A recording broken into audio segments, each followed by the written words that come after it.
Third సెమిస్టర్లోని syllabus ఒకసారి చూద్దాం. మధ్యమ వ్యాయోగ మొదటి లెసను, అందులో నుంచి ఒక క్వశ్చన్ రాయాల్సి ఉంటుంది.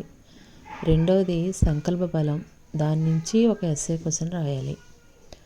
మూడవది ఉపనిషత్తు దకార కథ శిష్యానుశాసనం, శిష్యానుశాసనంలో నుంచి ఒక లెసన్ రాయాల్సి ఉంటుంది, ఎస్ఏ క్వశ్చన్ రాయాల్సి ఉంటుంది. నాలుగవది భగవద్గీత శ్రద్ధాత్రయ విభాగ యోగ, దీని నుంచి ఒక ఎస్ఏ క్వశ్చన్ వస్తుంది, అది కూడా రాయాలి. మొత్తం 4 లెసన్లో నుంచి 3 లెసన్లు మీకు ఎగ్జామ్లో రాయాల్సి ఉంటుంది. శబ్దాల్లో నుంచి చూస్తే జలము శబ్దం, జలముక్, జలముచౌ, జలముచహ, జలముచాం, జలముచౌ, జలముచహ, జలముచ, జలముగ్భ్యాం, జలముగ్భిః, జలముచే, జలముగ్భ్యాం, జలముగ్భ్యః, జలముచః, జలముగ్భ్యాం, జలముగ్భ్యః, జలముచః, జలముచోః, జలముచాం, జలముచి, జలముచోః, జలముక్షు. హే జలముక్, హే జలముచౌ, హే జలముచః. చకారాంతః స్త్రీలింగः వాచ్ శబ్దः, వాక్, వాచో, వాచః, వాచం, వాచౌ, వాచః, వాచా, వాగ్భ్యాం, వాగ్భిః, వాచే, వాగ్భ్యాం, వాగ్భ్యః, వాచః, వాగ్భ్యాం, వాగ్భ్యః, వాచః, వాచోః, వాచాం, వాచి, వాచోః, వాక్షు. హే వాక్, హే వాచౌ, హే వాచః. తకారాంతః పుంలింగः మరుత్ శబ్దः, మరుత్, మరుతౌ, మరుతః, మరుతం, మరుతౌ, మరుతః, మరుతా, మరుద్భ్యాం, మరుద్భిః, మరుతే, మరుద్భ్యాం, మరుద్భ్యః, మరుతః, మరుద్భ్యాం, మరుద్భ్యః, మరుతః, మరుతోః, మరుతాం, మరుతి, మరుతోః, మరుత్సు. హే మరుత్, హే మరుతౌ, హే మరుతః. తకారాంతః పుంలింగः భగవత్ శబ్దः, భగవన్, భగవంతో, భగవంతః, భగవంతం, భగవంతో, భగవతః, భగవతా, భగవద్భ్యాం, భగవద్భిః, భగవతే, భగవద్భ్యాం, భగవద్భ్యః, భగవతః, భగవద్భ్యాం, భగవద్భ్యః, భగవతః, భగవతోః, భగవతాం, భగవతి, భగవతోః, భగవత్సు. హే భగవన్, హే భగవంతో, హే భగవంతః. నకారాంతః పుంలింగः రాజన్ శబ్దం చూడండి. రాజా, రాజానౌ, రాజానః, రాజానం, రాజానౌ, రాజ్ఞః, రాజ్ఞా, రాజభ్యాం, రాజభిః, రాజ్ఞే, రాజభ్యాం, రాజభ్యః, రాజ్ఞః, రాజభ్యాం, రాజభ్యః, రాజ్ఞః, రాజ్ఞోః, రాజ్ఞాం, రాజ్ఞీ, రాజ్ఞోః, రాజసు. హే రాజన్, హే రాజానౌ, హే రాజానః. సకారాంతః పుంలింగः విద్వత్ శబ్దం చూడండి. విద్వాన్, విద్వాంసౌ, విద్వాంసః, విద్వాంసం, విద్వాంసౌ, విదుషః, విదుషా, విద్వద్భ్యాం, విద్వద్భిః, విదుషే, విద్వద్భ్యాం, విద్వద్భ్యః, విదుషః, విద్వద్భ్యాం, విద్వద్భ్యః, విదుషః, విదుషోః, విదుషాం, విద్వత్సాం, విదుషి, విదుషోః, విద్వత్సు. హే విద్వన్, హే విద్వాంసో, హే విద్వాంసః. మనః శబ్దం చూడండి. సకారాంతః నపుంసక లింగः మనశ్శబ్దः, మనః, మనసి, మనాంసి, మనః, మనసి, మనాంసి, మనసా, మనోభ్యాం, మనోభిః, మనసే, మనోభ్యాం, మనోభ్యః, మనసః, మనోభ్యాం, మనోభ్యః, మనసాః, మనసోః, మనసాం, మనసి, మనసోః, మనస్సు. హే మనః, హే మనసి, హే మనాంసి. అహం శబ్దం. దకారాంతః త్రిషు లింగేషు స్వరూపः అస్మత్ శబ్దः. అహం, ఆవాం, వయం, మాం, ఆవాం, అస్మాన్, మయా, ఆవాభ్యాం, అస్మాభిః, మహ్యం, ఆవాభ్యాం, అస్మభ్యాం, మత్, ఆవాభ్యాం, అస్మత్, మమ, ఆవయోః, అస్మాకం, మయి, ఆవయోః, అస్మాసు. త్వం శబ్దం. తకారాంతః త్రిషు లింగేషు స్వరూపः యుష్మత్ శబ్దः. త్వం, యువాం, యూయం, త్వం, యువాం, యుష్మాన్, త్వయా యువాభ్యాం యుష్మాభిః తుభ్యం యువాభ్యాం యుష్మాభ్యం త్వత్ యువాభ్యాం యుష్మత్ తవ యువయోః యుష్మాకం త్వయి యువయోః యుష్మాసు. శ్రద్ధాత్రయ విభాగయోగలో శ్లోకాలు చూడండి. ఈ ఒక్క లెసన్లోనే ఉన్నాయి 8 శ్లోకాలు. ఇవి చదవాల్సిందే. ఆయుః సత్వబలారోగ్య సుఖప్రీతి వివర్ధనాః రస్యాః స్నిగ్ధాః స్థిరా హృద్య ఆహారాః సాత్విక ప్రియాః.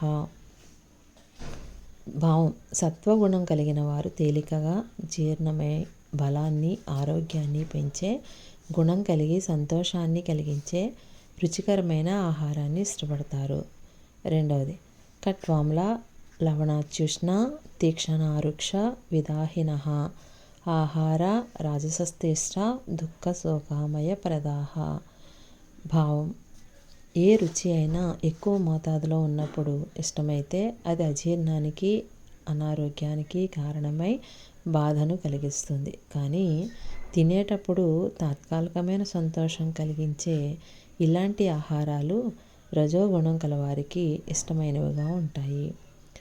మూడవది, ఏతయామం గతరసం పూతి పర్యూషితం చ యత్ ఉచ్ఛిష్టమపి చామేధ్యం భోజనం తామస ప్రియం. భావం: తమో గుణం కలిగిన వారు నిల్వ ఉన్న ఆహారాన్ని, పులిసిన పదార్థాలను, అపవిత్రమైన చోట పెరిగిన పుట్టగొడుగుల వంటి వాటిని ఇష్టంగా తింటారు. నాలుగవది, దేవద్విజ గురు పూజనం శౌచమార్జవం బ్రహ్మచర్య మహింసా చ శారీరం తప ఉచ్యతే. భావం: దేవతలను, గురువులను, బ్రాహ్మణులను పూజించడం, పరిశుభ్రత, కుటిల స్వభావం లేకపోవడం, బ్రహ్మచర్యం, అహింస అనే గుణాలు శరీరంతో చేసే తపస్సులు వంటివి.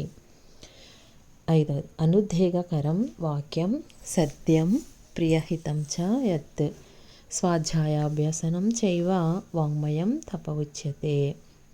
ఇతరులకు బాధ కలిగించని వినసొంపైన మేలు చేసే విధంగా మాట్లాడడం, వేదశాస్త్రాలను చదవడం, చదివించడం వాక్కుతో చేసే తపస్సు. ఆరోది, మనః ప్రసాద సౌమ్యత్వం మౌనమాత్మ వినిగ్రహః భావ సంశుద్ధిరిత్యేతత్ తపో మానసముచ్యతే. దురాలోచన లేని ప్రశాంతమైన మనస్సు కలిగి ఉండడం, ఇతరుల మేలు కోరడం, మాట మనస్సు అదుపులో ఉంచుకోవడం, శుద్ధమైన భావం కలిగి ఉండడం ఇవి మనసుతో చేసే తపస్సు అని భావము. ఏడవది, ధాతవ్యమితి యద్దానం దీయతే అనుపకారిణే దేశే కాలే చ పాత్రే చ తద్దానం సాత్వికం స్మృతం. భావం: యోగ్యమైన తీర్థస్థలాల్లో, సంక్రాంతి వంటి పుణ్యకాలంలో యోగ్యులైన వారికి ప్రతిఫలం ఆశించకుండా ఇవ్వాలనే ఉద్దేశ్యంతో చేసిన దానం సాత్విక దానం అని చెప్పబడుతుంది. ఎనిమిదవది, ఓం తత్సదితి నిర్దేశో బ్రాహ్మణస్త్రివిధః స్మృతః బ్రాహ్మణస్తేన వేదాంచ యజ్ఞాంచ విహితాః పురా.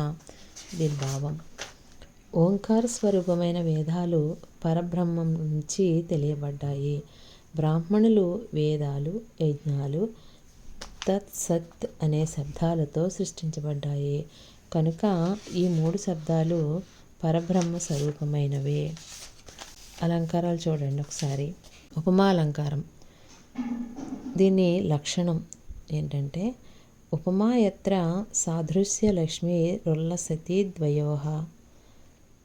అంటే ఎక్కడైతే ఉపమేయముల మధ్య సమాన ధర్మం చమత్కారం కలిగించేటట్లు స్పష్టంగా వర్ణించబడుతుందో అది ఉపమాలంకారం. దీని యొక్క లక్షణం. ఉదాహరణ చూడండి. హంసీవ కృష్ణతే కీర్తి స్వర్గమావగాహతే.